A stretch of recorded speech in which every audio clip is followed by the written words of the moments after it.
क्या आपने कभी ऐसा प्रेम देखा है जो समय से भी बड़ा हो, जो शरीर खत्म होने के बाद भी सांस लेता रहे?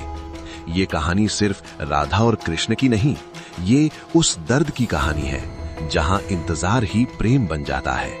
अगर श्री कृष्ण से आपको भी प्रेम है तो वीडियो को 300 तक लाइक कराएं और कमेंट्स में जय श्री राम लिखें, शेयर करें, चैनल को सब्सक्राइब करें। महाभारत खत्म हो चुका था, द्वारिका डूब चुकी थी। हर कोई यही मान बैठा था कि श्री कृष्ण की कहानी भी खत्म हो गई, लेकिन असली कहानी तो अब शुरू हुई थी। बरसाने की एक छोटी सी कुटिया में एक बूढ़ी स्त्री हर सुबह यमुना किनारे जाती, जल चढ़ाती और बस एक ही नाम लेती, कृष्ण। वो राधा थी, कमजोर शरीर, कांपते हाथ, लेकिन दिल में वही पहला प्रेम।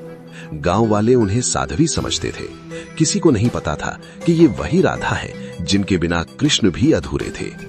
एक दिन राधा ने आसमान की तरफ देखा और धीरे से कहा, अब जाने का समय आ गया है, लेकिन मैं तब तक नहीं जाऊंगी जब तक कृष्ण मुझे आखिरी बार राधे कहकर न बुलाएं। उसी पल द्वारिका में बैठे कृष्ण बेचैन हो उठे, जैसे किसी ने उनके दिल को पुकार लिया हो। उन्होंने सब कुछ छोड़ दिया और बरसाने की ओर चल पड़े। जब कृष्ण पहुंचे, राधा तुलसी के पेड़ के नीचे आंखें बंद किए बैठी थी। कृष्ण ने कांपती आवाज में कहा, राधे। बस यही सुनना बाकी था। राधा मुस्कुराई, उनकी आंखों से आंसू बह निकले। उन्होंने धीरे से कृष्ण का हाथ पकड़ा और बोली, प्रभु, अगर इस दुनिया से सच्चा प्रेम कभी खत्म होने लगे तो मैं फिर लौटूंगी। और अगले ही पल राधा ने अपनी आखिरी सांस ले ली। कहते हैं उसी जगह एक दिव्य पौधा उगा था। लोग उसे राधा वृक्ष कहने लगे और सालों बाद उसी बरसाने में एक लड़की जन्मी, ललिता। ललिता कोई साधारण लड़की नहीं थी, उसे बिना सीखे बांसुरी बजानी आती थी। जब वो धुन बजाती तो पक्षी रुक जाते, हवा थम जाती, जैसे प्रकृति भी किसी पुराने प्रेम को पहचान गई हो। उसे हर रात सपने में एक सांवला युवक दिखाई देता जो सिर्फ बांसुरी बजाता रहता था। वो कोई और नहीं, स्वयं कृष्ण थे। फिर एक दिन ललिता की मुलाकात एक युवा साधु से हुई, अनंतानंद से। जैसे ही दोनों की नजरें मिली, समय रुक गया। ललिता की आंखों से आंसू बहने लगे।